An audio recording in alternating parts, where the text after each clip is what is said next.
Good morning student, स्वागत है आपका आपके अपने यूट्यूब चैनल इलेक्ट्रो पर। आज लेकर के आए हैं हम क्लास 12th के थर्ड चैप्टर करंट इलेक्ट्रिसिटी विद्युत धारा का एक नया लेक्चर, किरचॉफ्स लॉ, किरचॉफ का नियम। तो आज का टॉपिक है अपना किरचॉफ्स लॉ।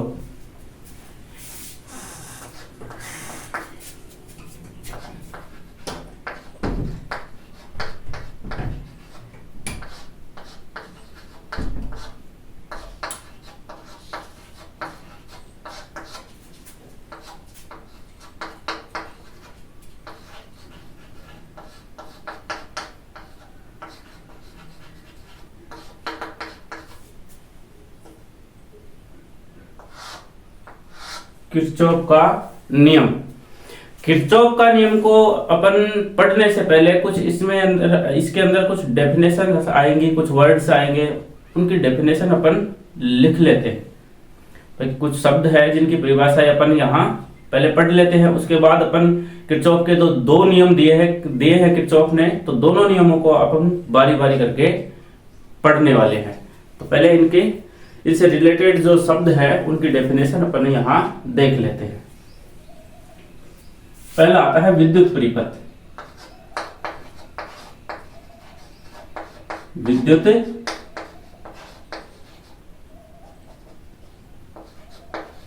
परिपथ। विद्युत परिपथ विद्युत परिपथ किसे कहते हैं कि धारा के सतत एवं बंद पथ को, धारा के सतत एवं बंद पथ को, या विद्युत धारा के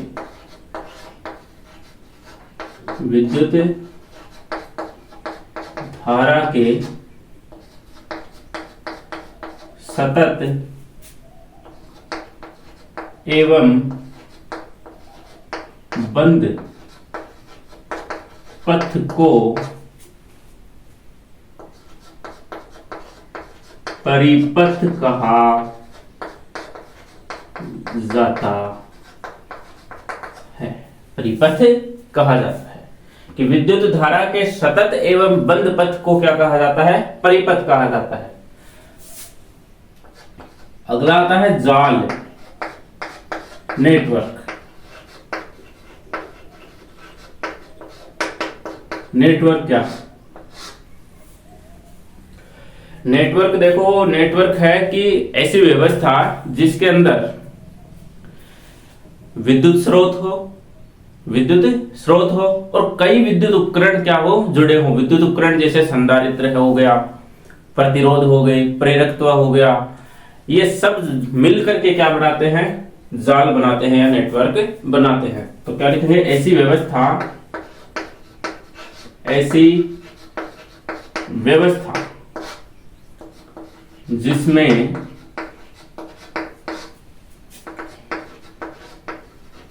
विद्युत स्रोत जैसे वोल्टेज सोर्स हो गया या करंट सोर्स हो गया, तो विद्युत स्रोत तथा कई विद्युत उपकरण या अवयव जैसे संधारित्र हो गया, प्रतिरोध हो गया,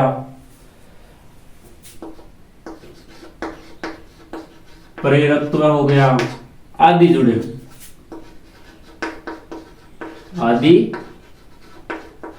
हो, जाल कहलाता है। जाल कहलाता है कि ऐसी व्यवस्था जिसके अंदर विद्युत स्रोत हो। विद्युत स्रोत जैसे परिपथ में अपन वोल्टेज बैटरी लगाते हैं, तो वोल्टेज सोर्स है या करंट सोर्स है, धारा स्रोत जिसको बोलते हैं। विद्युत स्रोत जुड़े हों और कई विद्युत उपकरण, प्रतिरोध हो गया, संधारित्र हो गया, प्रेरकत्व जुड़े हों, उसे क्या कहते हैं? जाल कहते हैं।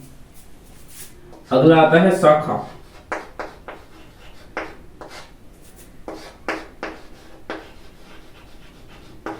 ब्रांच। शाखा किसे कहते हैं?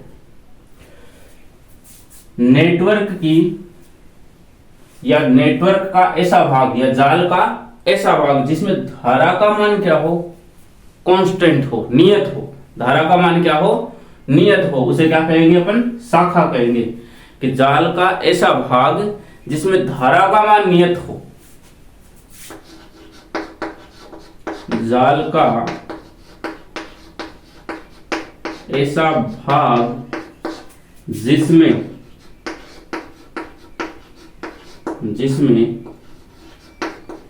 धारा का मान नियत हो। धारा का मान नियत हो, शाखा कहलाती है। जिसमें क्या हो? धारा का मान क्या हो? नियत हो। धारा का मान नियत होगा, उसमें क्या कहेंगे अपन? शाखा कहलाती है। जैसे अपन बात कर ले, जैसे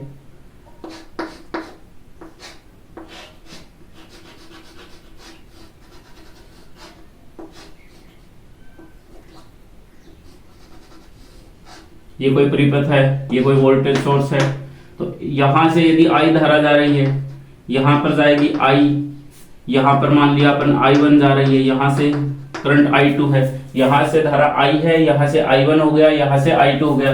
तो अपन यदि इसको नाम दे A B C D E और F, इस प्रकार से यदि नाम दे, तो यहां पर AB क्या है? AB के अंदर, A से B के अंदर धारा का मान क्या है? I है। तो इसे क्या कहेंगे? इस नेटवर्क की क्या कहेंगे? शाखा कहेंगे। क्योंकि इसके AB जो शाखा है, इसमें धारा का मान क्या है? I है, नियत है। भाई यहां पर धारा का मान I है, यहां पर प्रतिरोध में धारा का मान I है, यहां धारा का मान I है, यहां I1 है और यहां I2 है। तो A से B के अंदर धारा का मान क्या है? कांस्टेंट है। इसे क्या कहेंगे? इस नेटवर्क की शाखा कहेंगे। वैसे ही यदि B से E की बात करें, BE की बात करें अपन, BE की बात करें, तो BE में कौन सी धारा है? I1 है यहाँ। तो I1 है, तो BE के लिए क्या है? ये एक शाखा है। इस नेटवर्क के लिए BE क्या है? शाखा है। वैसे ही CD की बात करें, तो CD में क्या है? धारा I2 है। तो इसमें भी धारा CD है। CD के अंदर क्या है? I2 धारा कांस्टेंट है, इसमें I1 धारा कांस्टेंट है, इसमें I धारा क्या है? कांस्टेंट है। तो ये सभी क्या है? इस नेटवर्क की, इस जाल की क्या है? शाखाएं हैं। और इन सभी शाखाओं में क्या है? धारा का मान क्या है? नियत है। धारा का मान क्या है? नियत है। AB में धारा I है, BE के अंदर I1 है, CD के अंदर क्या है? I2 है। इस प्रकार से धारा का मान क्या है? कांस्टेंट है। आगे बात करते हैं संधि बिंदु। संधि बिंदु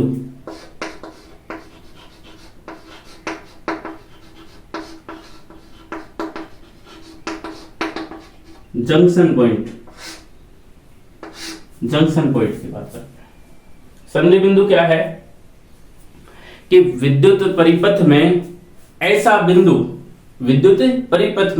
ऐसा बिंदु जहां 3 या 3 से अधिक शाखाएं मिलती हैं। जैसे ये परिपथ आपके सामने है, ये नेटवर्क आपके सामने है, इसके अंदर यहां यदि अपन बिंदु A को देखें तो यहां पर कितनी शाखाएं हैं? ये 1 और ये 2।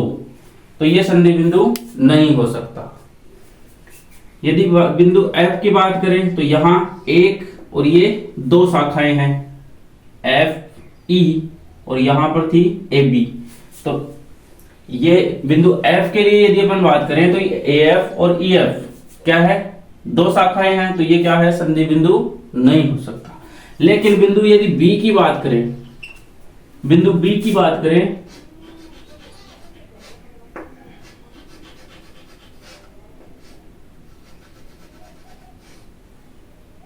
ये बिंदु B है, ये है बिंदु A और ये बिंदु है C और ये बिंदु आ गया अपना E। तो यहां पर बिंदु बी पर क्या है, 3 शाखाएं मिल रही हैं, 3 शाखाएं मिल रही हैं। तो इस बिंदु को, बिंदु बी को क्या कहेंगे अपन, संधि बिंदु, संधि बिंदु, जंक्शन पॉइंट, कि जहां 3 शाखाएं मिलती हो उसे क्या कहेंगे, संधि बिंदु। 3 या 3 से अधिक शाखाएं मिलती हो, 4 भी हो सकती है, 5 भी हो सकती है, लेकिन 3 से कम नहीं, 3 या 3 से अधिक शाखाएं मिलती हो तो क्या लिखेंगे कि परिपथ का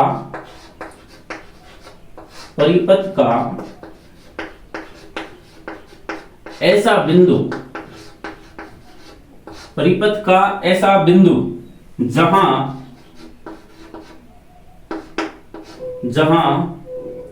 3 या 3 से अधिक, 3 से अधिक शाखाएं मिलती हों, शाखाएं मिलती हो, संधि बिंदु कहलाता है, संधि बिंदु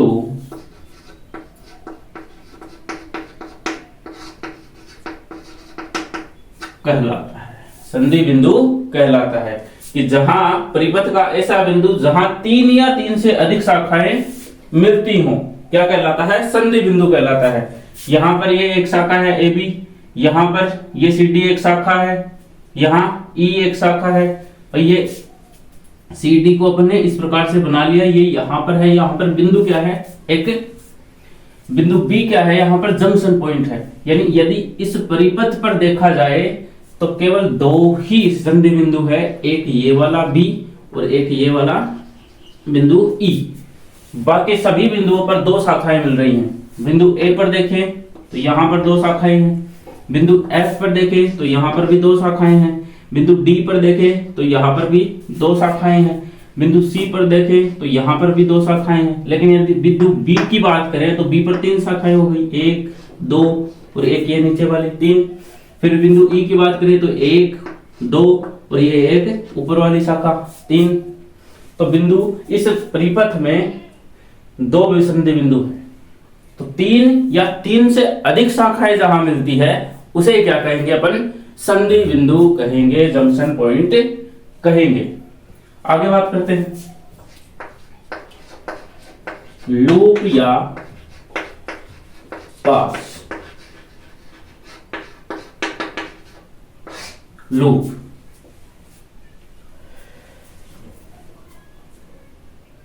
नेटवर्क का बंद परिपथ, नेटवर्क का या जाल का बंद परिपथ, बंद परिपथ, जाल का बंद परिपथ लूप या पास कहलाता है, कहलाता है। जैसे ये कोई नेटवर्क है, ये एक बंद परिपथ है, A B C F, A B E F A, जहां से चले वहीं पर है, बंद परिपथ है। तो ये एक लूप है। इसी के अंदर यदि B C D E B की बात करें, B C D E B की बात करें तो ये एक दूसरा लूप है। तो किसी भी नेटवर्क का बंद परिपथ क्या कहलाता है, बंद परिपथ। किसी भी लूप का या जाल, किसी भी नेटवर्क का बंद परिपथ क्या कहलाता है, लूप या पास कहलाता है, लूप या पास कहलाता है। तो इस नेटवर्क में एक ये पहला लूप है, ये दूसरा लूप है। तो ये किरचॉफ के नियम से रिलेटेड कुछ शब्द थे जिनकी डेफिनेशन अपन ने यहाँ पढ़ी है। पहली थी विद्युत परिपथ की, विद्युत परिपथ विद्युत धारा के सतत एवं बंद पथ को क्या कहा जाता है, परिपथ कहा जाता है। जाल ऐसी व्यवस्था जिसमें विद्युत स्रोत जैसे वोल्टेज सोर्स है, करंट सोर्स है तथा कई विद्युत उपकरण संधारित्र, प्रतिरोध, प्रेरकत्व आदि जुड़े हों, जाल कहलाता है, नेटवर्क कहलाता है। शाखा, जाल का ऐसा भाग जिसमें धारा का मान क्या हो, नियत हो। भाई प्रत्येक शाखा में क्या है, धारा का मान नियत होता है और उसे क्या कहते हैं, शाखा। उसे क्या कहते हैं अपन, शाखा कहते हैं। संधि बिंदु, परिपथ का ऐसा बिंदु जहां 3 या 3 से अधिक शाखाएं मिलती हों, क्या कहलाता है, संधि बिंदु कहलाता है। कितनी शाखाएं मिलती हों, 3 या 3 से अधिक शाखाएं मिलती हों। आगे आता है लूप, कि किसी भी नेटवर्क का बंद परिपथ क्या कहलाता है, लूप या पाश कहलाता है। किसी भी नेटवर्क का बंद परिपथ क्या कहलाता है, लूप या पाश कहलाता है। अब बात करते हैं किरचॉफ नियम की। किरचॉफ नियम की, किरचॉफ ने 2 नियम दिए थे, किरचॉफ फर्स्ट लॉ और सेकंड लॉ। तो फर्स्ट लॉ है उसे अपन धारा का नियम कहते हैं, किरचॉफ की धारा का नियम। पहला है उसे कहते हैं किरचॉफ का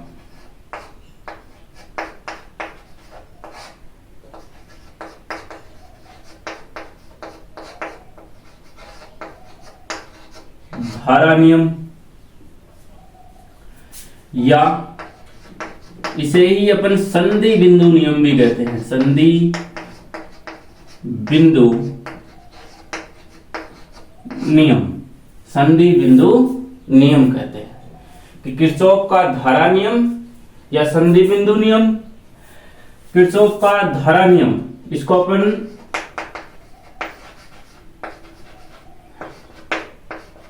किरचॉफ्स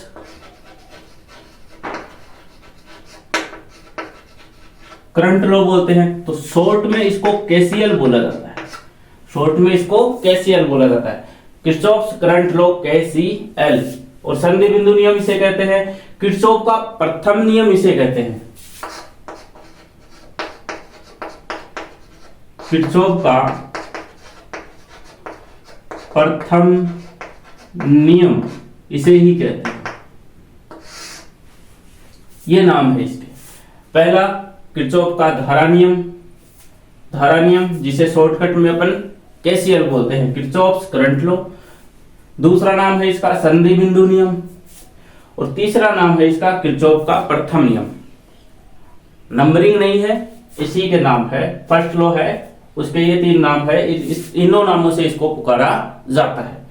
नियम क्या है, नियम ये है कि संधि बिंदु पर, संधि बिंदु क्या है, कि परिपथ का ऐसा बिंदु जहां 3 या 3 से अधिक शाखाएं मिलती हों, उसे क्या कहते हैं, संधि, जंक्शन पॉइंट संधि बिंदु कहते हैं। तो नियम क्या कहता है, संधि बिंदु नियम क्या कहता है, किरचॉफ का पहला नियम क्या कहता है, वो कहता है कि संधि बिंदु पर मिलने वाली धाराओं का बीजगणितीय योग, सभी धाराओं का बीजगणितीय योग जो होता है वो शून्य होता है। नियम क्या है कि संधि बिंदु पर, संधि बिंदु पर मिलने वाली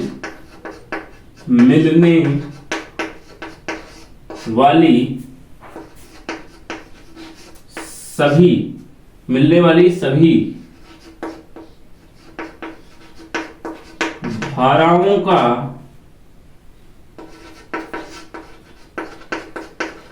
बीजगणितीय योग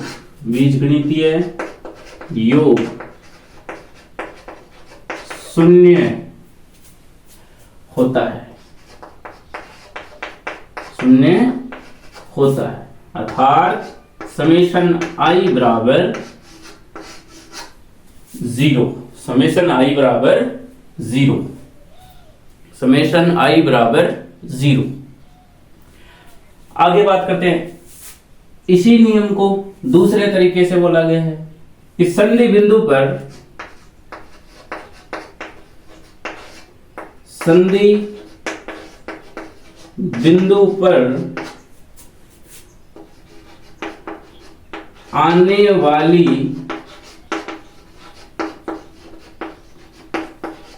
धाराओं का बीजगणितीय योग धाराओं का बीजगणितीय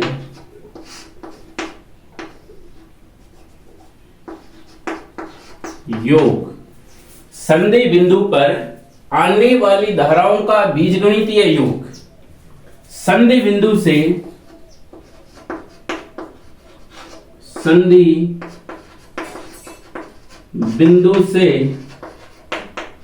जाने वाली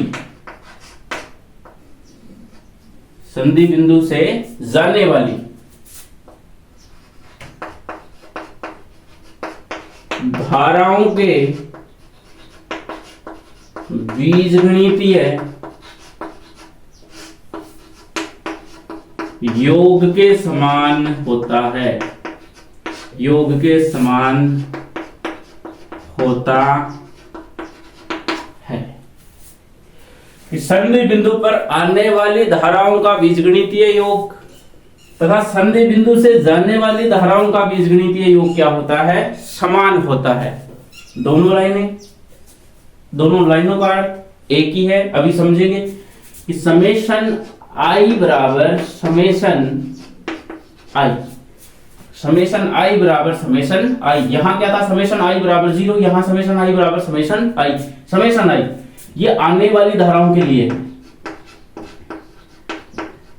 आने वाली धाराएं, आने वाली विद्युत धाराएं समेशन आई। ये संधि बिंदु से जाने वाली धाराओं के लिए है, जाने वाली धाराएं, ये आने वाली धाराएं, ये जाने वाली धाराएं। अब इसको समझते हैं कि संधि बिंदु नियम क्या है। नियम की ये है भाई, संधि बिंदु पर मिलने वाली धाराओं का बीजगणितीय योग शून्य होता है। कैसे? संधि बिंदु पर आने वाली बीजगणितीय धाराओं का बीजगणितीय योग और जाने वाली धाराओं का बीजगणितीय योग समान होता है। कैसे? तो अब इसको देखते हैं। मान लो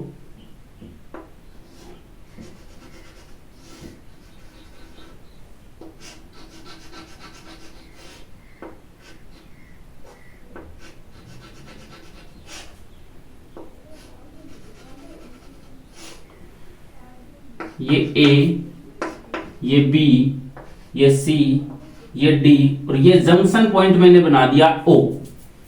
ये क्या है? बिंदु ओ क्या है? यहां पर देखो 3 से अधिक शाखाएं मिल रही है। इसका मतलब ये क्या है? ये संधि बिंदु है, संधि बिंदु है, ये संधि बिंदु है। यहां बिंदु ओ क्या है? संधि बिंदु है। अब मान लिया इसमें जो धारा आ रही है वो I1 है, यहां से जो धारा जा रही है वो I2 है, यहां से जो धारा जा रही है वो I3 है और यहां से जो धारा आ रही है वो I4 है। इस प्रकार से है। अब यहां यदि अपन देखें तो I1 जो है उसका मुंह है भाई, एरो का निशान किस तरफ लगाया है? I1 का जंक्शन पॉइंट की तरफ लगाया है, बिंदु O की तरफ अपन ने लगाया है। I2 की बात करें तो ये संधि बिंदु से जा रही है, ऊपर की ओर जा रही है, बिंदु B की तरफ जा रही है। I3 की बात करें तो ये भी बिंदु संधि बिंदु से C की तरफ जा रही है। तो जाने वाली धाराओं में I3 हो गई, I2 हो गई। I4 की बात करें तो ये भी क्या है? संधि बिंदु की ओर आ रही है।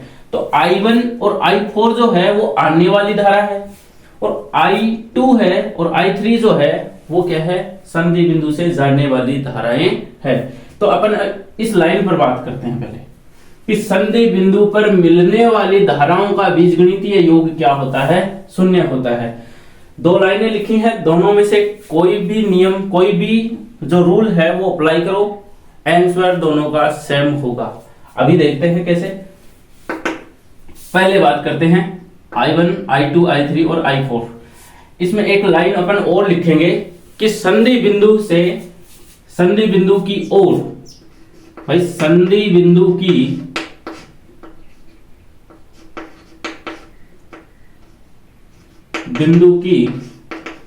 ओर आने वाली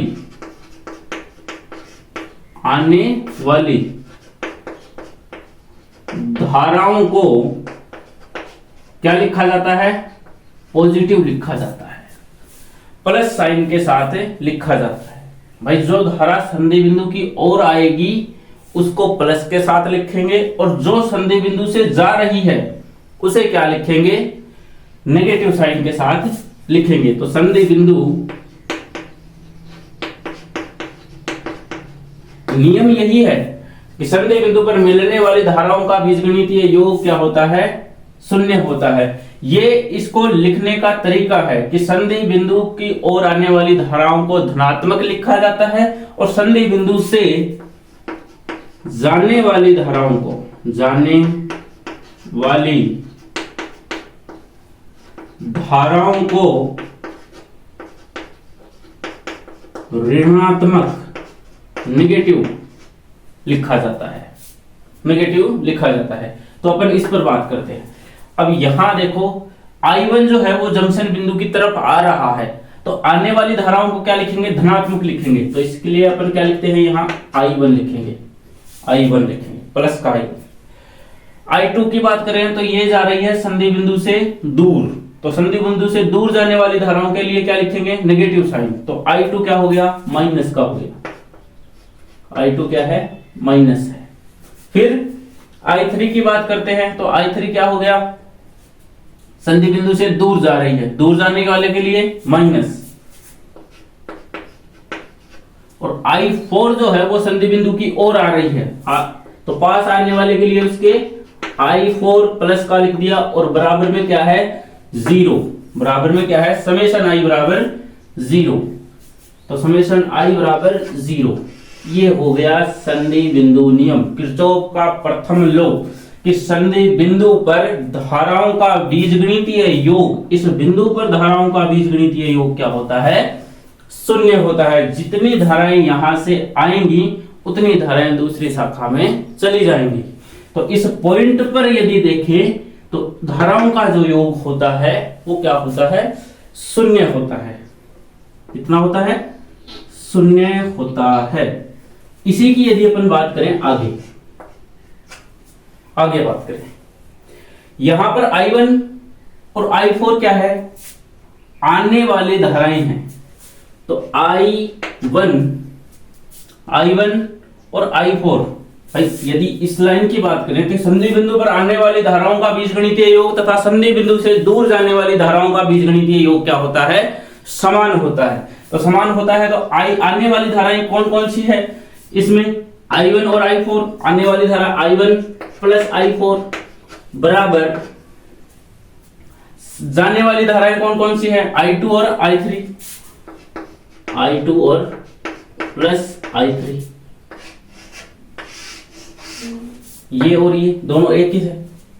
यदि अपन इसी को अपन इस रूप में लिख सकते हैं, I1 प्लस का है, I4 यहां प्लस का है, बराबर जीरो है, तो जीरो है, इसको माइनस I2 है, ये माइनस I3 है, दोनों इस तरफ जाएंगे, I2 प्लस I3।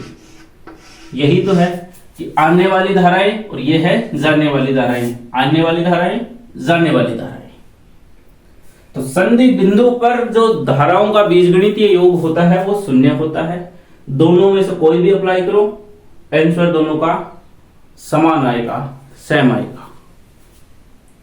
तो किसी भी संधि बिंदु पर मिलने वाली धाराओं का बीजगणितीय योग जो होता है वो शून्य होता है। क्या होता है, शून्य होता है। और संधि बिंदु पर आने वाली धाराओं का योग और संधि बिंदु से जाने वाली धाराओं का योग वो क्या होता है, समान होता है। एक एग्जांपल और लेते हैं।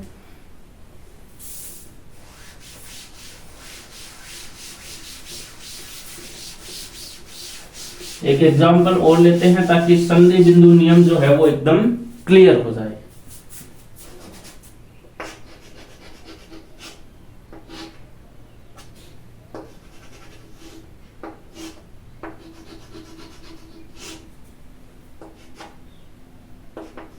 I1, I2, I3 यहां जंक्शन पॉइंट है। ये बिंदु O मान लिया, ये A शाखा से है, ये B से आ रहा है, ये मान लिया अपन C से आ रहा है। अब यहां से यदि अपन देखें तो अपन ने डेफिनेशन पढ़ी है कि संधि बिंदु पर मिलने वाली धाराओं का जो बीजगणितीय योग होता है वो शून्य होता है, और संधि बिंदु की जो ओर आने वाली उन धाराओं को लिखा जाता है धनात्मक, जाने वाली धाराओं को लिखा जाता है नेगेटिव साइन के साथ। तो यहां पर यदि अपन I1 की बात करें तो I1 क्या कर रहा है, I1 जो धारा है वो संधि बिंदु की ओर आ रही है, तो आने वाली धाराओं को प्लस के साथ लिखा जाता है, तो प्लस I1। फिर बात करते हैं I2 की, तो I2 धारा है वो संधि बिंदु से दूर जा रही है, तो दूर जाने वाले के लिए माइनस साइन, तो माइनस I2। अब बात करते हैं I3 की, तो I3 क्या है, संधि बिंदु की ओर आ रही है, तो आने वाले के लिए प्लस I3 बराबर में टोटल 0। तो ये है संधि बिंदु नियम। यहीं से यदि अपन देखें तो I1 प्लस I3 वो इस तरफ रह जाएगा बराबर I2। तो ये देखो, ये दोनों धाराएं संधि बिंदु की ओर आने वाली हैं और ये संधि बिंदु से जाने वाली धारा है, तो I2 बराबर I1 प्लस I3। यदि यहीं से देखें तो यहां से यदि देखो ये I3 है, ये I1 है, दोनों मिलकर के I2 बना रही है, ये 2 एम्पियर हो, मान लो ये 3 एम्पियर हो, तो I2 कितनी होगी, 5 एम्पियर होगी। सीधा सा नियम कि 2 एम्पियर है, 3 एम्पियर है, टोटल धारा कितनी आएगी, 5 ampere. 2 ampere, 3 ampere, 5 ampere, 2 ampere, 3 ampere, 5 ampere हो गया। तो ये है संधि बिंदु नियम। अब बात करते हैं कि संधि बिंदु नियम जो होता है वो आवेश संरक्षण नियम पर आधारित है। किरचॉफ का जो प्रथम नियम है, 1 नंबर का क्वेश्चन कई बार बोर्ड में पूछ लिया जाता है कि किरचॉफ का जो प्रथम नियम है वो किस सिद्धांत पर आधारित है, तो आवेश संरक्षण के सिद्धांत पर आधारित है, आवेश संरक्षण नियम पर आधारित है। तो संधि बिंदु नियम जो है वो आवेश संरक्षण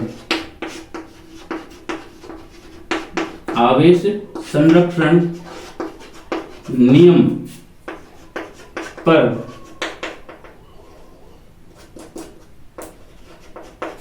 आधारित है, आवेश संरक्षण नियम पर आधारित है। देखो यहां से कोई करंट आ रहा है, यहां तक आया, इस बिंदु तक आ गया, यहां से कोई करंट आ रहा है, यहां से आने पर, यहां पर आने पर ये नहीं सोचता कि ये यहां जाएगा, इसके आने पर ये करंट यहां से निकला है।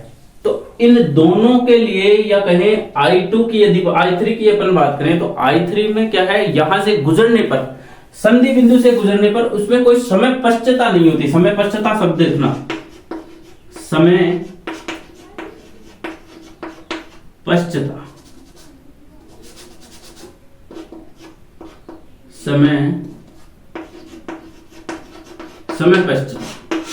समय पश्चता का मतलब है कि यहां पर करंट आया, करंट आने पर ये नहीं सोचता कि यहां जाना है कि वहां जाना है, जो करंट आया निकल गया। यहां पर यदि टोटल चार्ज देखें, जितना चार्ज आ रहा है उतना यहां से निकल गया, भाई जितना आया उतना निकल गया, जितना पॉजिटिव है उतना नेगेटिव है, जितना 2 एम्पियर, 3 एम्पियर, यहां से देखो I1 कितना है, 3 एम्पियर, 3, I2 कितना है -5, I3 कितना है 2, टोटल 0, जितना करंट आया है उतना निकल गया।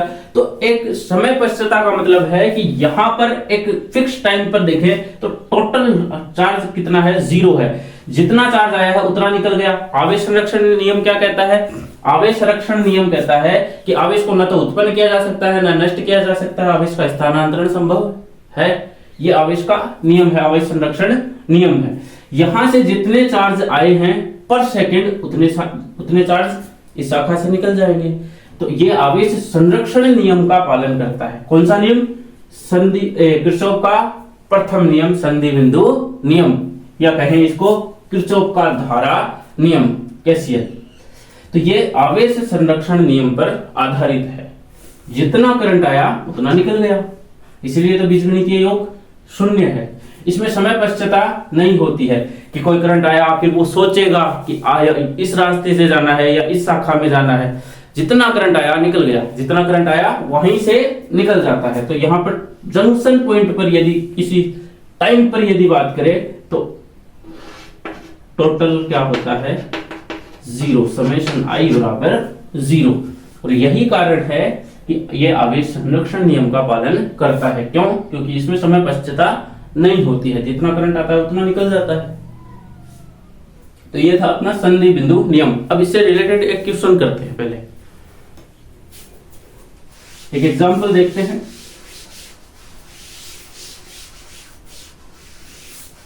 किरचॉफ के प्रथम नियम से रिलेटेड एक क्वेश्चन अपन यहां करते हैं।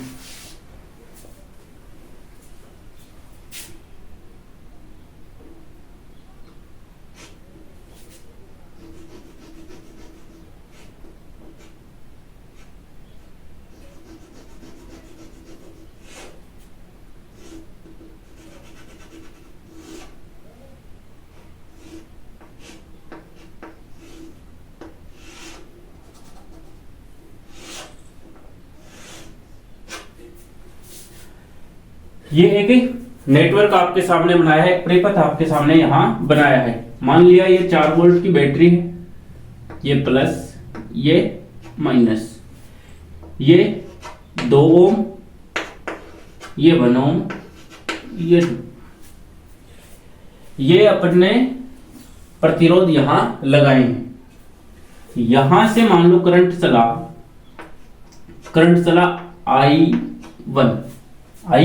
I1 चला। इस शाखा में मान लिया करंट गया I2 और इस शाखा में मान लिया करंट I3। यहां पर करंट आ गया I2 और यहां पर आ गया करंट I3। ज्ञात क्या करना है कि R1, R2, R3 तीन रेजिस्टेंस है। R1, R2, R3, R1, R2, R3 तीन रेजिस्टेंस है। तीनों में धाराओं का मान कितना है? और ये बिंदु A है, ये बिंदु B है, ये बिंदु C है, बिंदु D, E और बिंदु F है। तो बिंदु B पर है वो पोटेंशियल का मान ज्ञात करना है। VB बराबर 0, I1 ज्ञात करना है, I2 ज्ञात करना है, I3 ज्ञात करना है। ये अपने को निकालना है। यहां से ये क्या है? जंक्शन पॉइंट है। जंक्शन पॉइंट है। यहां पर जंक्शन पॉइंट पर यदि अपन संधि बिंदु नियम यदि अपन यहां लगाते हैं, संधि बिंदु नियम लगाते हैं, तो यहां पर I1 जो धारा है वो बिंदु B की ओर आ रही है, मतलब संधि बिंदु की ओर आ रही है। तो संधि बिंदु पर आने वाली धारा I1 है, I1 है, प्लस में लिखी जाएगी।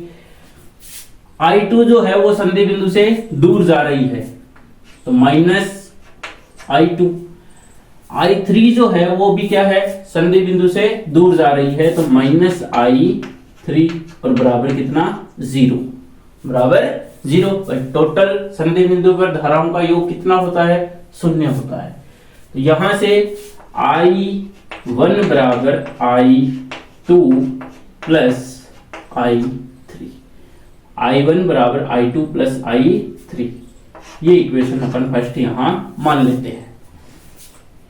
यहां से देखो करंट जो भी चलेगा, करंट चला I1, यहां से एक शाखा I2 में बट गया, यहां से I3 में बट गई। यहां पर जितना करंट बैटरी ने दिया है, वोल्टेज दिया है, करंट दिया है, वो उतना करंट वापस लेगा, उतना करंट वापस लेगा। और ये I1 किसके बराबर आ जाएगा?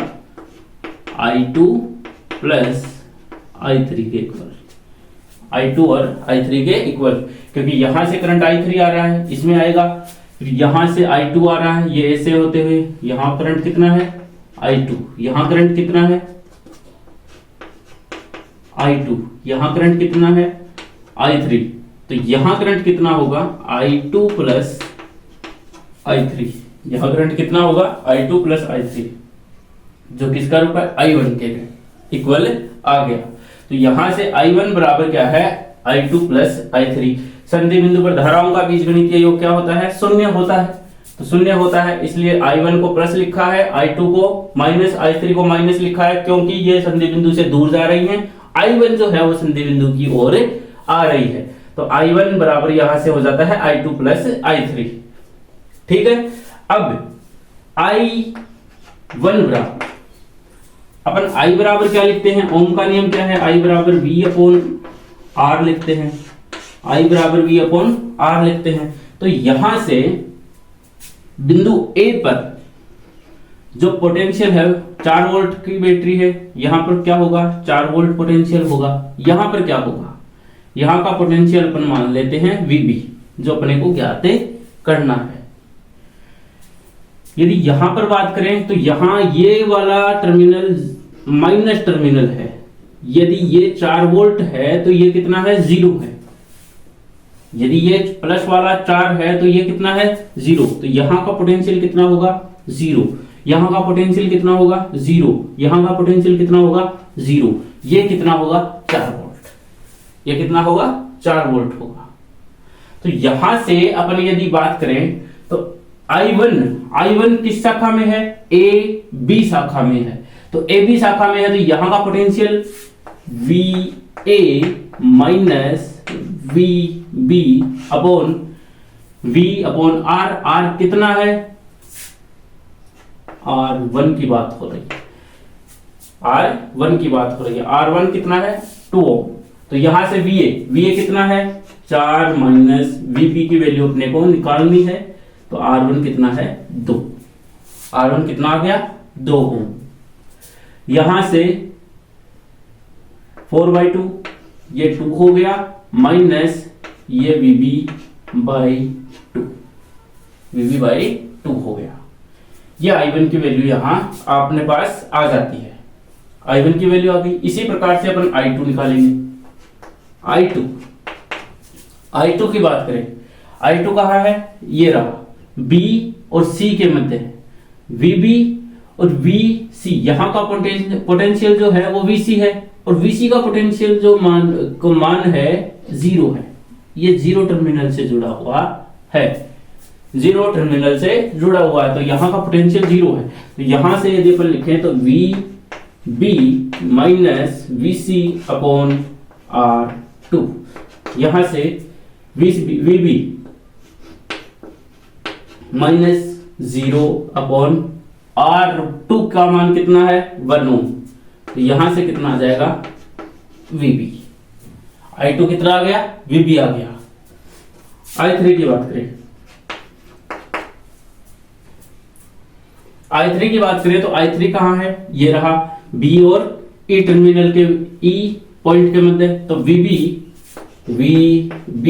Minus VE upon R3। यहां से VB माइनस VE के लिए पोटेंशियल कितना है, 0 है, और R3 का मान कितना है, 2 है। तो यहां से VB अपॉन 2 ये आ गया I3। अब I1, I2, I3 तीनों की वैल्यू अपने पास है, तो तीनों की वैल्यू यहां क्या रखेंगे, इक्वेशन फर्स्ट में रखेंगे। तो फ्रॉम इक्वेशन फर्स्ट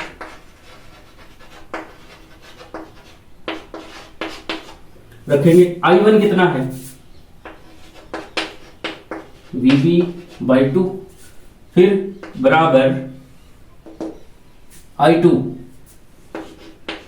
VB, फिर प्लस I3 कितना, VB बाई 2, VB बाई 2।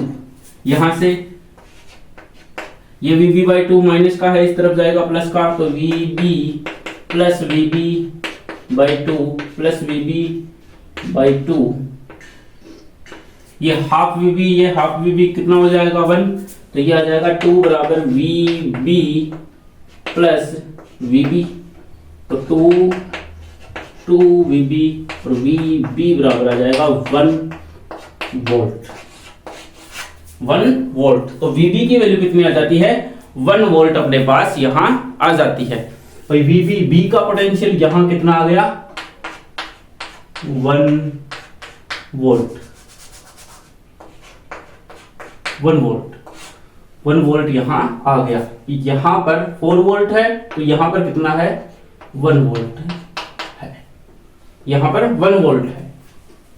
आगे 1 वोल्ट अपने पास आ गया है तो I1 की वैल्यू कितनी आ जाएगी यहाँ से, I1 बराबर क्या था 2 माइनस VB अपॉन 2, तो 2 माइनस VB कितना है 1/2, भाई 1 वोल्ट आया है, VB की वैल्यू 1 आई है अपने पास, ये रहा। तो यहां से I1 कितना हो जाएगा 2 माइनस हाफ 0.5, तो ये कितना आ जाएगा I1 बराबर 0.5 ampere, 0.5 ampere, sorry 1.5 1.5 ampere, 1.5 ampere यहां आ जाती है, 1.5 एम्पियर यहां आ गई। तो I1 जो 4 वोल्ट की बैटरी से जो करंट निकल रहा है I1 वो कितना आ रहा है 1.5 एम्पियर, 1.5 एम्पियर। ये 1.5 एम्पियर यहां I2 और I3 के रूप में बट रहा है। तो I2 निकालेंगे, I2 कितना है, I2 कितना है, I2 बराबर VB है और VB का मान कितना है 1 है, I2 बराबर VB है और VB का मान 1 है तो 1 एम्पियर, तो I2 कितना हो गया यहां से 1 एम्पियर। तो यहां पर कितना करंट आ रहा है 1 एम्पियर, 1 एम्पियर, 1 एम्पियर यहां आ रहा है। 1.5 में से 1 एम्पियर यहां है तो 0.5 एम्पियर कहां आ जाएगा R3 के अंदर आ जाएगा। तो I3 की वैल्यू कितनी आनी चाहिए 0.5 आनी चाहिए। तो I3 ये रहा VB/2, VB/2 और VB का वैल्यू 1 और ये 2 और ये आ गया 0.5 एम्पियर।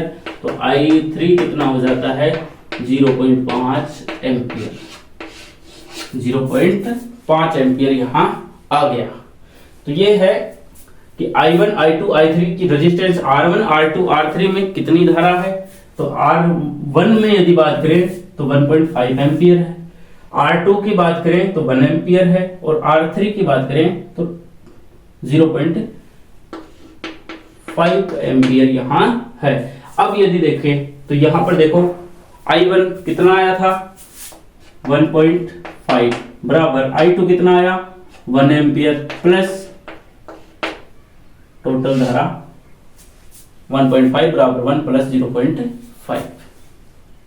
तो ये संधि बिंदु नियम है कि संधि बिंदु नियम से अपन रेजिस्टेंस का मान और धारा का मान और वोल्टेज का मान निकाल सकते हैं संधि बिंदु नियम से। एक बार फिर से कि संधि बिंदु नियम क्या है कि किसी भी जंक्शन पॉइंट पर संधि बिंदु पर धाराओं का बीजगणितीय योग क्या होता है 0 होता है।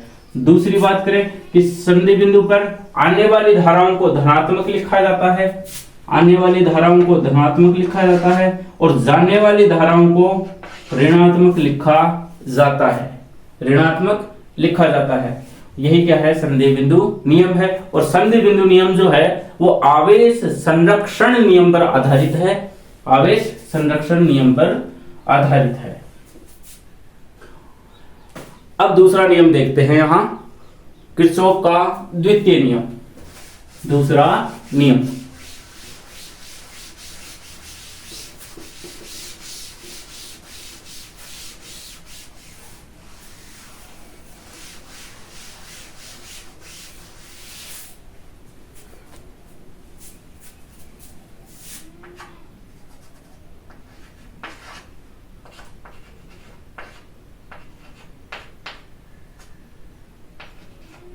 किरचॉफ का द्वितीय नियम, किरचॉफ का द्वितीय नियम, इसी का दूसरा नाम है लूप या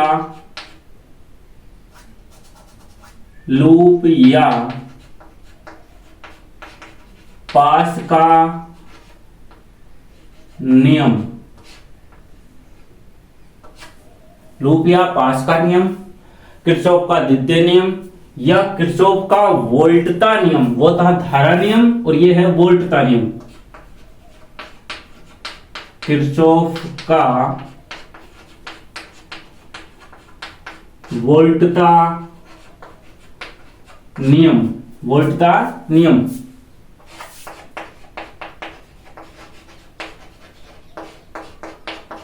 किरचॉफ्स वोल्टेज लॉ, जिसको KVL के नाम से जानते हैं, KVL के नाम से जानते हैं। वो KCL था, ये KVL है। तो पहला नियम KCL और दूसरा नियम KVL। किरचॉफ का द्वितीय नियम है, द्वितीय नियम को अपन किरचॉफ का वोल्टता नियम बोलते हैं, लूप पास का नियम बोलते हैं और KVL का नियम भी बोलते हैं, शॉर्ट फॉर्म में KVL, और फर्स्ट नियम को KCL। वोल्टता नियम क्या कहता है? वोल्टता नियम यह कहता है कि किसी भी बंद परिपथ में वोल्टताओं का बीजगणितीय योग,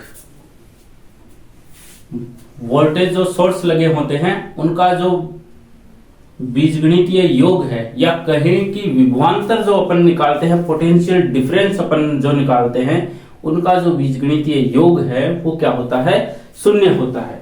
कि किसी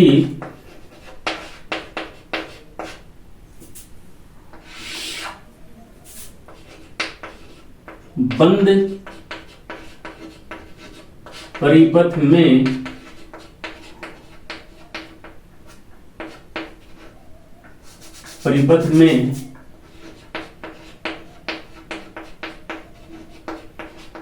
वोल्टताओं का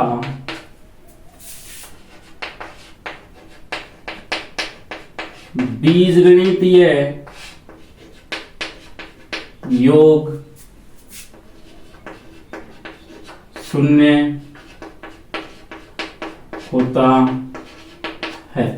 summation V is equal 0, summation V बराबर 0, कि वोल्टताओं का बीजगणितीय योग जो होता है 0 होता है।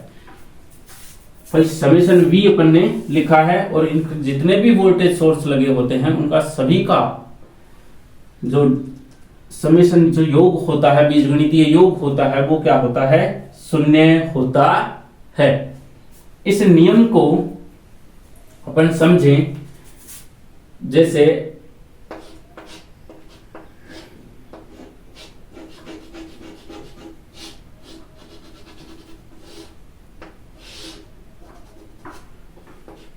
ये R1 लगा है, ये R2 है।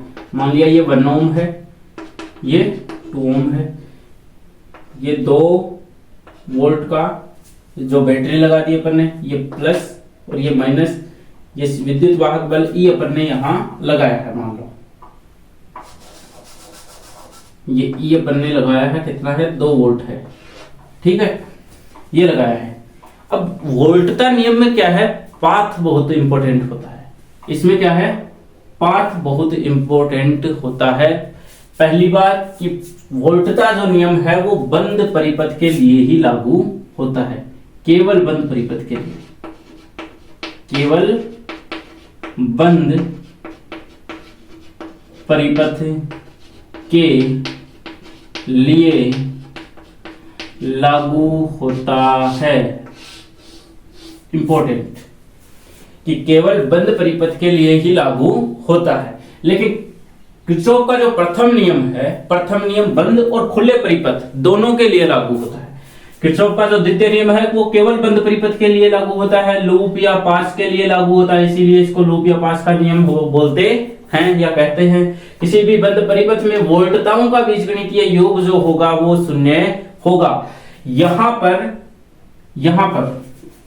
अपन ने एक EMF लगाया है, यहां पर R1 है, यहां पर R2, 2 रेजिस्टेंस अपन ने यहां लगाए हैं। यहां पर यदि अपन पोटेंशियल डिफरेंस की बात करें, V की बात करें या विभव पतन की बात करें, तो वो कितना होगा? V बराबर क्या होता है? I into R। यहां से कोई करंट चला I, यहां पर कोई करंट आएगा I, यहां से करंट I, बैटरी ने जितना करंट दिया है उतना करंट वो लेगी। दोनों R1 और R2 दोनों रेजिस्टेंस का कहां लगे हैं, श्रेणी क्रम में लगे हैं। तो यहां का यदि पोटेंशियल डिफरेंस है यदि अपन निकालें तो वो कितना होगा, IR1 होगा। और यहाँ का जो पोटेंशियल डिफरेंस अपन यदि निकालें तो वो कितना होगा, IR2 होगा। भाई विभव पतन यहाँ पर निकालेंगे तो कितना होगा, IR1 और IR2 यहाँ होगा। अब इन सबका जो बीजगणितीय योग होता है वो कितना होता है, 0 होता है। और ये पाथ पर, ये नियम जो है वो पाथ पर बहुत ही ज्यादा निर्भर करता है, या पाथ से ही सोल्व कर अपन करते हैं। कैसे, जैसे ये पाथ है, मान लो अपन ने क्लॉकवाइज इसमें पाथ लिया है, अपन ने क्लॉकवाइज चलने का इसमें सोचा। यहां से यदि अपन चले, यहां से अपन यदि चले, देखो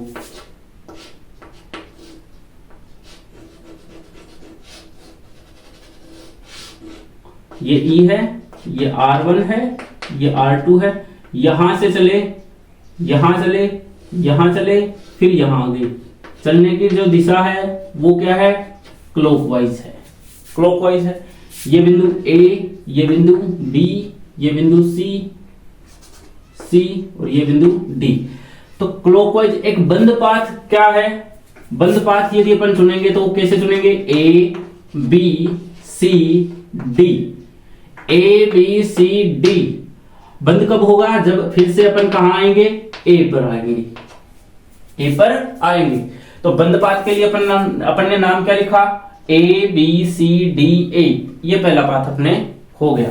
कैसा चुना है, क्लॉकवाइज लिया है। क्लॉकवाइज लो चाहे एंटी क्लॉक लो, उससे कोई फर्क नहीं पड़ता। अब देखते हैं, ये पॉजिटिव टर्मिनल है, ये नेगेटिव टर्मिनल है। किसी भी सेल में, किसी भी सेल में ये प्लस माइनस, ये ईएमएफ यहां अपन ने लगाया है, ईएमएफ अपन ने यहां लगाया है। यहां सेल में यदि चलने की दिशा, धारा की दिशा चाहे जो हो प्लस से माइनस की ओर होती है, चलने की दिशा ये पाथ की डायरेक्शन है। यदि अपन पॉजिटिव टर्मिनल से नेगेटिव टर्मिनल पर जा रहे हैं, पॉजिटिव से नेगेटिव पर जा रहे हैं, तो सेल को अपन माइनस ई के रूप में लिखेंगे, माइनस ई के रूप में लिखेंगे। कैसे लिखेंगे, माइनस ई। अपन यदि धन टर्मिनल से ऋण टर्मिनल की ओर जा रहे हैं। दूसरा, यदि सेल है, ये ई है, ये प्लस, ये माइनस, अपन ने अपना पाथ चेंज कर दिया। अब पाथ की डायरेक्शन ये है। अब अपन कहां आ रहे हैं, माइनस से प्लस टर्मिनल की ओर। तो इस कंडीशन में अपन क्या लिखेंगे, ई को प्लस लिखेंगे, ई को प्लस लिखेंगे। जब अपन प्लस से माइनस जाएंगे तो ई को माइनस लिखेंगे, और यदि अपन माइनस से प्लस आ रहे हैं तो ई को प्लस लिखेंगे। मतलब जिस टर्मिनल की ओर अपन जाएंगे उसको उसी के साइन के साथ लिखेंगे, उसी के चिन्ह के साथ अपन लिखेंगे। प्लस से माइनस तो माइनस ई, माइनस से प्लस तो प्लस ई।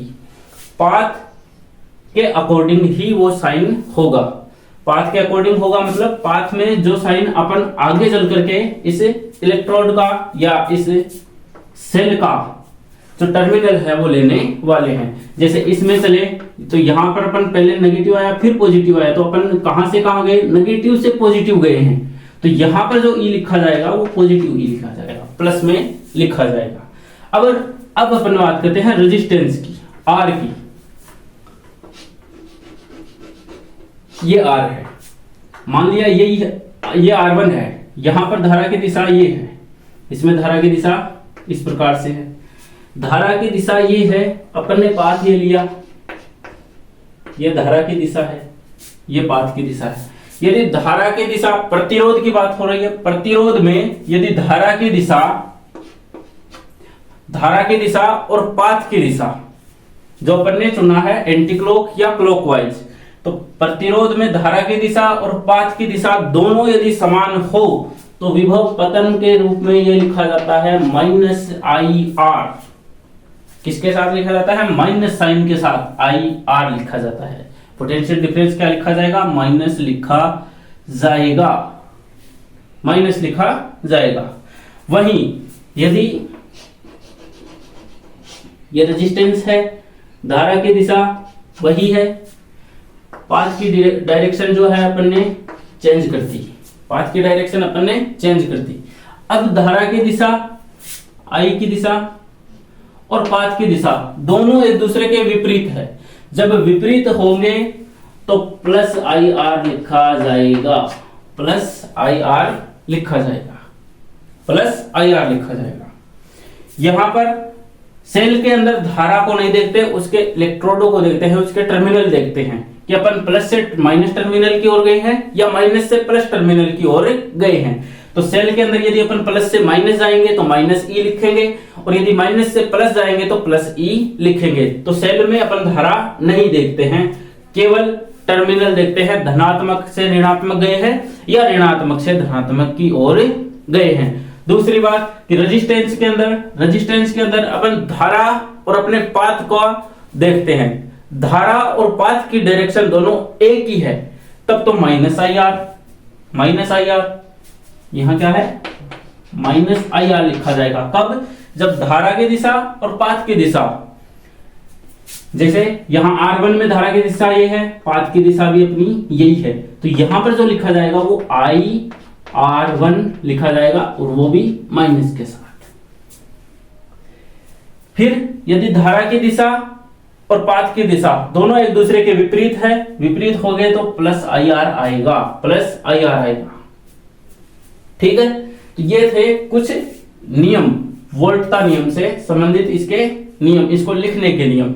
अब इस प्रश्न में अपन लिखते हैं, जैसे यहां से अपन ने एक ये क्लॉकवाइज पाथ अपन ने चुना है, किसी भी परिपथ में अपन पाथ को एंटी क्लॉक या क्लॉकवाइज चुन सकते हैं, कोई डिपेंड नहीं, किसी बात पर निर्भर नहीं करता कि अपन ने क्लॉकवाइज लिया है या एंटी क्लॉक लिया है। पहला यहां से चले, यहां से जैसे ही चलेंगे यहां से नेगेटिव से पॉजिटिव की ओर चलेंगे। भाई क्लॉकवाइज चल रहे हैं तो नेगेटिव से पॉजिटिव की ओर चल रहे हैं तो यहां से +E लिखा जाएगा, +E लिखा जाएगा। फिर जैसे ही प्लस से आगे गए फिर यहां आएंगे, यहां पर आए तो यहां पर I की डायरेक्शन क्या है? पाथ की डायरेक्शन में ही है। भाई यहां I की दिशा, दोनों की दिशा क्या है? समान है। दोनों की दिशा समान है तो क्या लिखा जाएगा? माइनस में लिखा जाएगा, -I। R1 कितना है? 1 ओम, तो ये कितना आ जाएगा? ये 2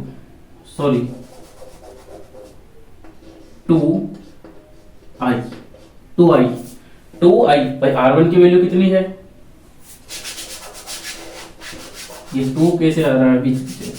भाई E प्लस में लिखा, माइनस से प्लस के प्लस में लिखा, फिर माइनस यहां कितना है? 1 ओम है, तो 1 ओम I यहां पर भाई ये R के लिए लिख दिया है हमने 1। ठीक है, फिर यहां से गए, यहां पर पाथ और I दोनों की डायरेक्शन, भाई रेजिस्टेंस में धारा की दिशा और पाथ की दिशा दोनों को देखते हैं, लेकिन सेल में क्या देखते हैं? इसके टर्मिनल को देखते हैं। तो अपन नेगेटिव से पॉजिटिव गए, पॉजिटिव साइन लगा दिया। फिर यहां पर धारा की दिशा और पाथ की दिशा दोनों समान है तो माइनस का R कितना है? 1 है, तो ये 1 नंबर ने लगा दिया। फिर अगले के लिए यहां माइनस आएगा क्योंकि यहां पर भी देखो धारा की दिशा और पाथ की दिशा दोनों समान है, तो यहां पर कितना आ जाएगा? 2I आ जाएगा, यहां 2I आ जाएगा। फिर टोटल 0, भाई और कोई स्रोत यहां नहीं जुड़ा है इसलिए 0। यहां से E बराबर E की वैल्यू यदि अपन रखें कितना है? 2 वोल्ट बराबर I, ये उस तरफ जाएगा, प्लस 2I, तो यहां से 2 बराबर 3I और आई की वैल्यू कितनी आ जाती है यहाँ 2/3 एम्पियर, 2/3 एम्पियर, 2/3 एम्पियर यहाँ आ गई। तो यहां से आई की वैल्यू अपन ने यहाँ निकाल ली। भाई यहां पर ई को प्लस में लिखा है, अपन जैसे ही क्लॉकवाइज चले नेगेटिव से पॉजिटिव कर गई, पॉजिटिव कर गई, हमने अपन ने प्लस का साइन यहाँ लगा दिया। फिर अपन ने यहाँ देखा कि यहाँ पर धारा की दिशा और अपने चलने की दिशा दोनों क्या है, समान है। और जब समान होंगी दिशा तो -IR लिखा जाएगा। तो मैंने लिख दिया -I × R, R की वैल्यू अपन ने 1 ओम लिखी है तो मैंने यहां लगा दिया। फिर अपन आगे चले, फिर क्लॉकवाइज में धारा की दिशा और पाथ की दिशा दोनों समान है, तो दोनों समान है तो यहां पर फिर से माइनस आएगा। आर आई के लिए ये 2 है और ये आई है और टोटल 0 है। इसका सॉल्यूशन किया 2/3 एम्पियर यहां अपने पास आ गया। ये हो गया अपना वोल्टता का नियम। किसी बंद परिपथ में वोल्टताओं का बीजगणितीय योग क्या होता है, 0 होता है। वोल्टताओं का बीजगणितीय योग 0 होता है।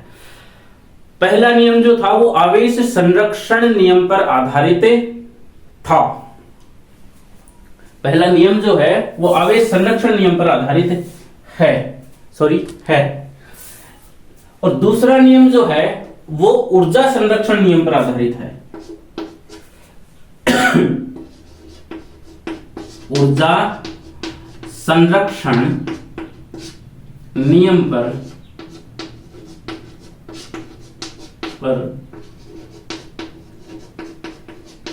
आधारित है।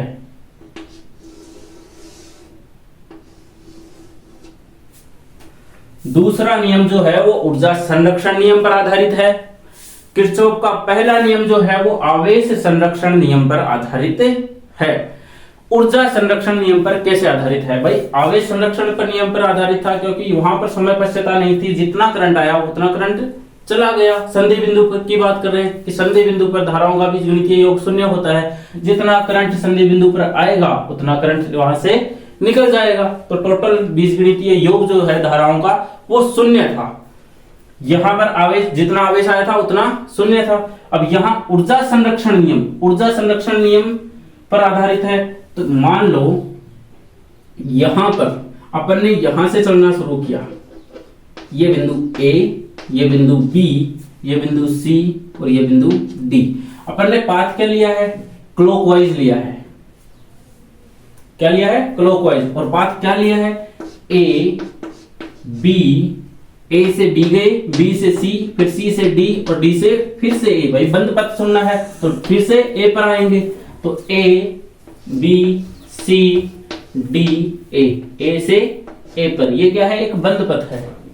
बंद पथ में यदि यहां से कोई इलेक्ट्रॉन अपन यहां से लेकर के जाएं और यहां से इलेक्ट्रॉन लेकर के गए, ऐसे B पर गए, फिर C पर गए, फिर D पर आ गए, फिर से A पर आ गए। A पर आने पर उस इलेक्ट्रॉन को ले जा करके अपन ने कुछ कार्य किया है, लेकिन वहां का जो पोटेंशियल डिफरेंस की अपन बात करें, भाई डिफरेंस कितना है, डिस्प्लेसमेंट कितना किया, 0 किया। डिस्प्लेसमेंट कितना किया, 0 किया। कितना किया, 0 किया। डिस्प्लेसमेंट कितना किया, 0 किया। V बराबर अपन क्या लिखते हैं, W एक्सटर्नल अपॉन Q, यही लिखते हैं। भाई V बराबर W अपॉन Q लिखते हैं। यहां पर डिस्प्लेसमेंट कितना है, 0 है। किया गया कार्य कितना हो गया, 0 हो गया। किया गया कार्य 0 हो गया। क्यों? क्योंकि डिस्प्लेसमेंट क्या है, 0 है। तो यहां से चले यहीं पर आ गए। किसी भी चार्ज को उठा करके यहां से लेकर के जाने में क्या किया अपन ने, कार्य क्या, एनर्जी खर्च की है। क्या की है, एनर्जी खर्च की है। एनर्जी खर्च की है। कार्य कितना हो गया, लेकिन 0 हो गया। उसमें क्या था, आवेश जितने चार्ज आए उतने चार्ज निकल गए। लेकिन यहां पर क्या है, अपन ने एनर्जी खर्च की है, इसलिए ये ऊर्जा संरक्षण नियम पर आधारित है। यहां एनर्जी की फॉर्म में है। इसके फॉर्म में है, एनर्जी की फॉर्म में। कि यहां पर पोटेंशियल डिफरेंस का मान यदि अपन निकाले बंद पाथ के लिए वो कितना है, यहां 0 है, टोटल 0, टोटल पोटेंशियल डिफरेंस कितना हो गया, 0 हो गया। समेशन V बराबर क्या है, यहां 0 है। जितना चार्ज यहां से लेकर गए बिंदु A से चले थे A पर ही आ गई भाई, A से चले फिर से A पर आ गए, पोटेंशियल डिफरेंस 0, पोटेंशियल डिफरेंस 0, पर डिस्प्लेसमेंट कितना हो गया, 0 हो गया, डिस्प्लेसमेंट 0। यहां पर इस फॉर्मूले के आधार पर यदि अपन देखें तो अपन यहां से क्या लिखेंगे, VA माइनस VA बराबर W एक्सटर्नल अपॉन Q। तो VA minus VA 0, W upon Q, W बराबर 0, W बराबर 0, किया गया कार्य क्या हो गया, 0 हो गया। और पोटेंशियल डिफरेंस डेल V बराबर क्या हो गया, 0 हो गया, डेल V बराबर क्या हो गया, 0 हो गया। तो यह है किरचॉफ का द्वितीय नियम, किरचॉफ का द्वितीय नियम। किरचॉफ का द्वितीय नियम, किसी बिंदु परिपथ में वोल्टताओं का बीजगणितीय योग क्या होता है, शून्य होता है, डेल V बराबर 0। इसमें यह केवल बंद परिपथ के लिए लागू होता है, लेकिन धाराओं का जो नियम है, किरचॉफ का जो पहला नियम है, वो बंद और खुले परिपथ दोनों के लिए लागू होता है।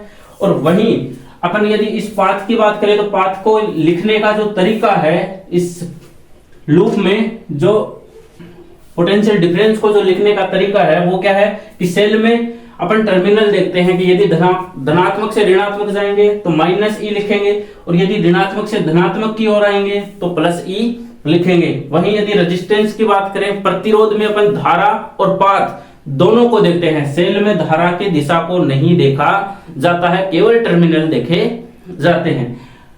रेजिस्टेंस की बात करें तो रेजिस्टेंस में धारा और पाथ दोनों की दिशाओं को देखा जाता है। यदि दोनों की दिशा समान है, एक जैसी है, एक ही दिशा में है तो माइनस IR, यदि दोनों एक दूसरे के विपरीत हैं तो प्लस IR लिखा जाता है। यह है किरचॉफ का द्वितीय नियम, लूप का नियम, या किरचॉफ का वोल्टता नियम, जिसे KVL के नाम से जाना जाता है। अब इससे रिलेटेड एक क्वेश्चन है, वो क्वेश्चन अपन यहां कर लेते हैं। अभी धाराओं के नियम में जो क्वेश्चन अपन ने किया था वही क्वेश्चन लेते हैं और उसी क्वेश्चन पर अपन KVL अप्लाई करते हैं।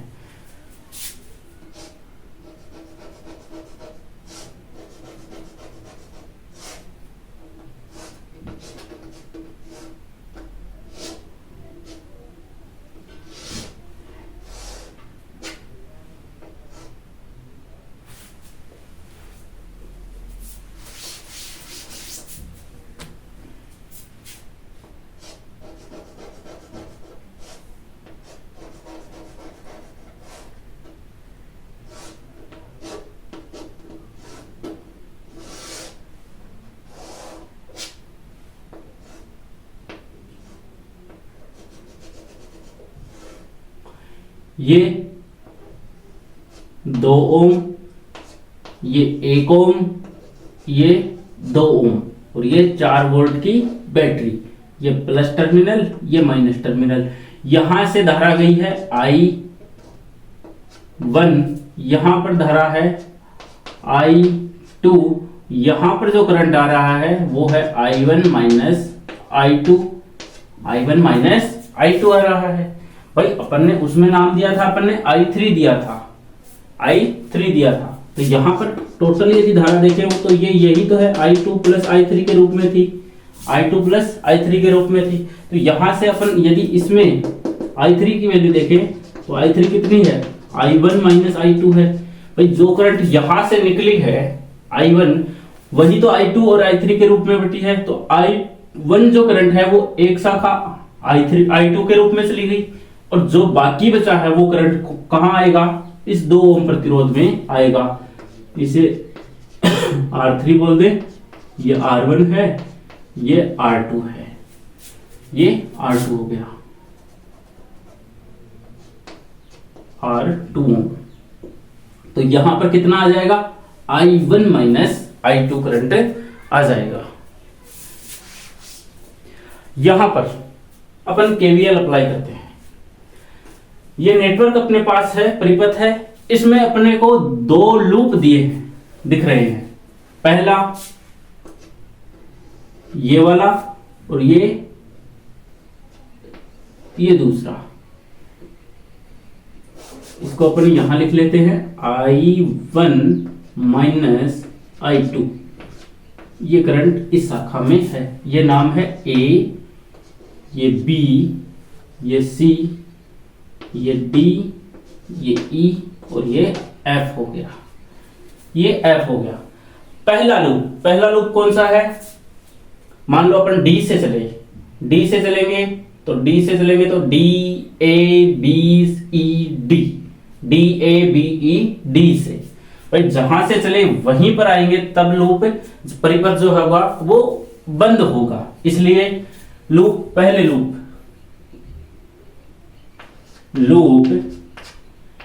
D A B D A B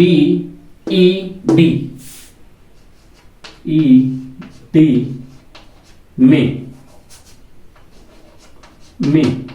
यहां पर बात करें तो अपन ने क्या लिया है, इसके जो पाथ लिया है वो क्लॉकवाइज ले लिया, ये क्लॉकवाइज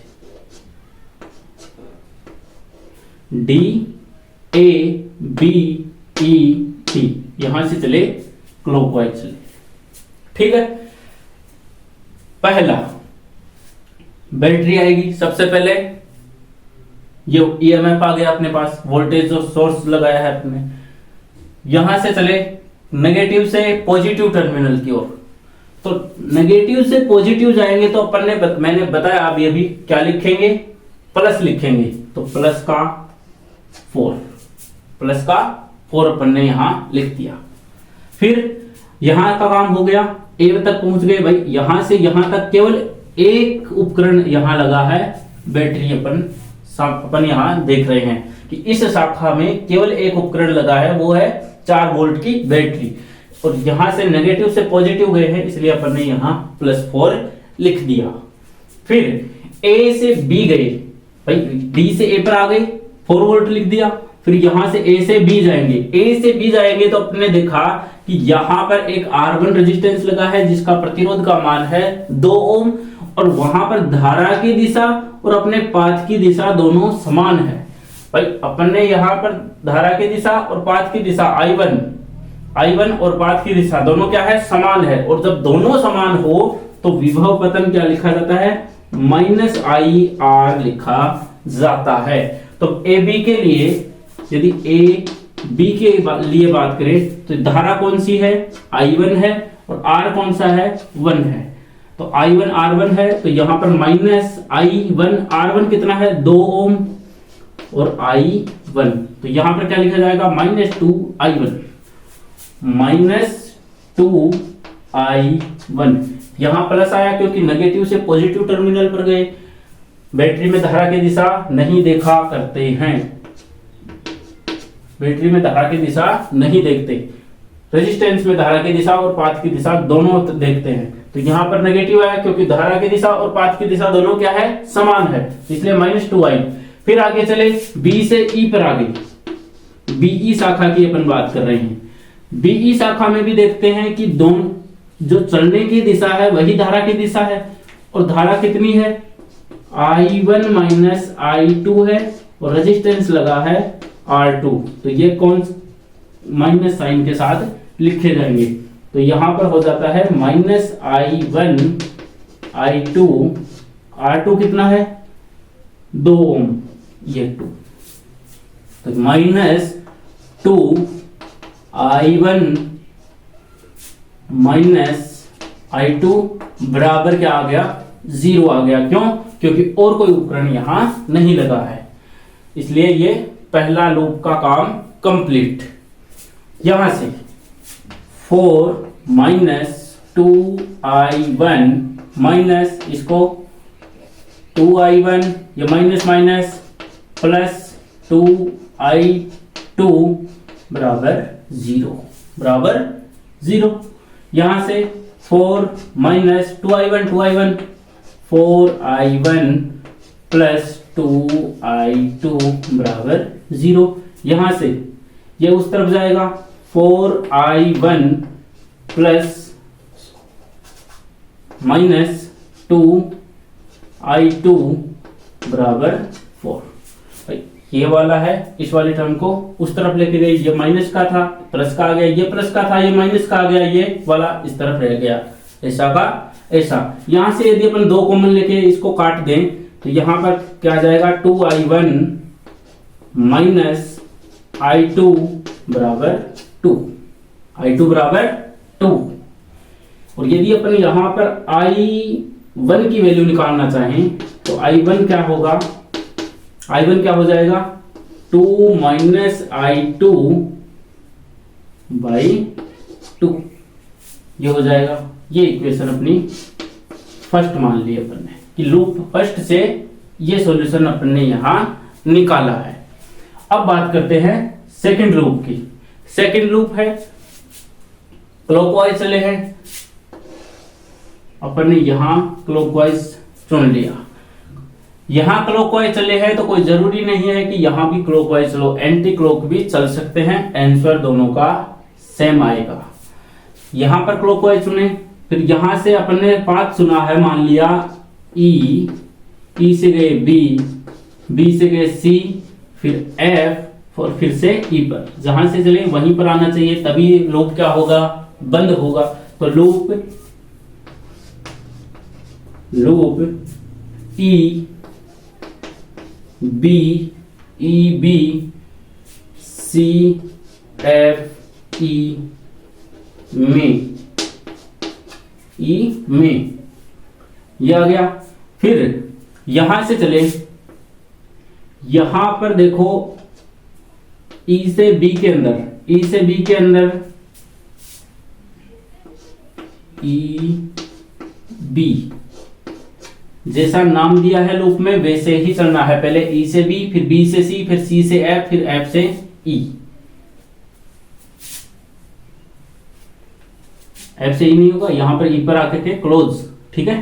तो ई से बी चलेंगे तो यहां पर देखो करंट और धारा, अपना जो पाथ है दोनों की दिशा एक दूसरे के विपरीत है।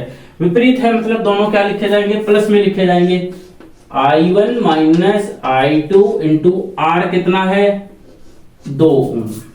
तो ये क्या लिखा जाएगा, प्लस में लिखा जाएगा। तो क्या लिखेंगे 2 इंटू I1 माइनस I2। फिर चले B से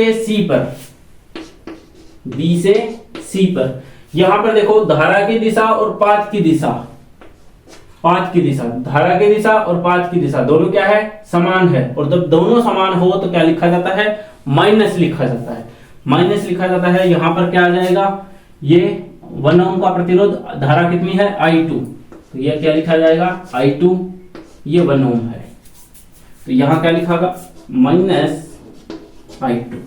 आगे C से F के अंदर चलेंगे, कोई उपकरण नहीं है, यहां F से E कोई उपकरण नहीं है, तो इसलिए टोटल 0 आ गया।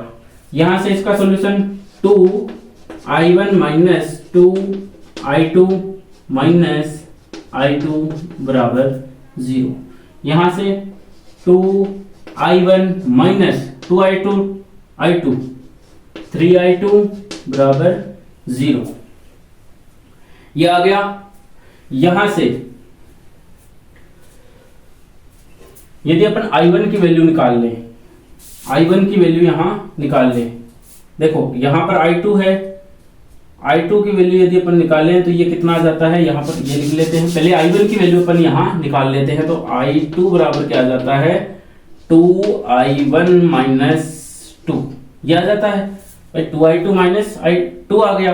तो यहां पर I2 की वैल्यू रखेंगे तो क्या आ जाएगा, I1 की वैल्यू अपने पास आ जाएगी, जो बैटरी से जो करंट निकल रही है वो अपने पास आ जाएगी। तो I1 की वैल्यू तो 2I1 माइनस 3 इंटू I2 की वैल्यू क्या है, इक्वेशन फर्स्ट से 2I1 माइनस 2 बराबर 0। यहां से भाई ये क्या लिखा है, यहां क्या लिखा है, समीकरण 1 से क्या रखा है, I2 की वैल्यू अपन ने रखी है।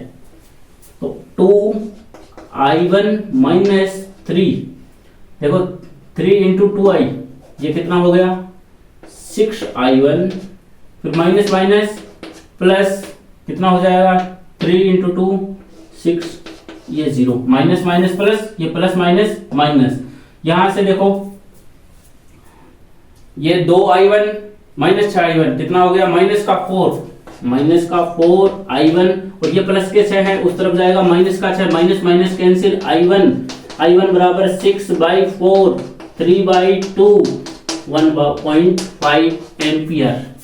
कितना आ जाता है i1 की वैल्यू आ जाती है 1.5 एम्पियर। ये वही प्रश्न है जो अपन ने धारा के नियम में किया था, वहां पर भी 4 वोल्ट से जो करंट आया था i1 की जो वैल्यू आई थी वो 1.5 एम्पियर आई थी, जो अपन ने KCL लगा के किया था।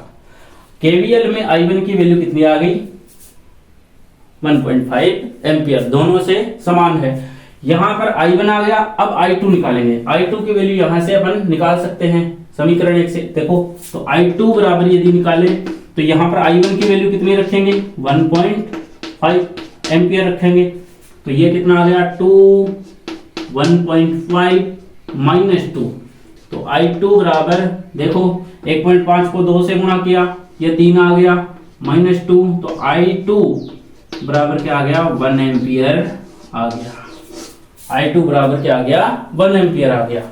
तो यहां से यदि i1 1.5 है तो i2 कितनी जा रही है 1 एम्पियर जा रही है, और जब 1.5 में से 1 यहां है तो 0.5 कहां है यहां है, कहां है यहां है। तो BE के अंदर यदि बात करें तो BE शाखा के अंदर करंट कितना है i1 माइनस i2 है, और i1 माइनस i2 कितना है 1.5 माइनस 1 बराबर 0.5 एम्पियर, जिसको अपन ने क्या बोला था i3 बोला था 0.5 एम्पियर आ गया। i1 माइनस i2 को क्या बोला था अपन ने i3 बोला था, इसमें कितना करंट आया था 0.5 एम्पियर, ये आ गया 0.5 एम्पियर। भाई यदि 4 वोल्ट की बैटरी 1.5 एम्पियर करंट निकाल रही है तो वहां पर 1 एम्पियर यहां चला गया तो 0.5 कहां गया यहां पर आ गया। यह था अपना KVL, किरचॉफ्स वोल्टेज नियम, किरचॉफ वोल्टेज लॉ, KVL। यहां से यह प्रश्न अपना हल हो गया है, ठीक है। अब अपन बात करेंगे अगली क्लास में एक नए टॉपिक के साथ। उम्मीद करते हैं किरचॉफ्स लॉ आपको समझ में आ गया होगा। पहला नियम जिसे धारा का नियम कहते हैं, संधि बिंदु नियम कहते हैं, जो आवेश संरक्षण नियम पर आधारित है कि संधि बिंदु पर धाराओं का जो बीजगणितीय योग होता है वो शून्य होता है, आवेश संरक्षण नियम पर आधारित है। आने वाली संधि बिंदु की ओर आने वाली धाराओं को धनात्मक लिखा जाता है, जाने वाली धाराओं को ऋणात्मक लिखा जाता है। वो था अपना KCL, किरचॉफ्स करंट लॉ। फिर अपन ने बात की किरचॉफ्स के सेकंड लॉ की, जिसे अपन किरचॉफ्स वोल्टेज लॉ KVL के नाम से जानते हैं, लूप या पास के नियम से जानते हैं, किरचॉफ के द्वितीय नियम के नाम से जानते हैं। ये केवल बंद परिपथ या लूप के लिए ही लागू होता है, और किरचॉफ का जो धारा नियम है, जो पहला नियम है, वो बंद और खुले दोनों परिपथ के लिए लागू होता है।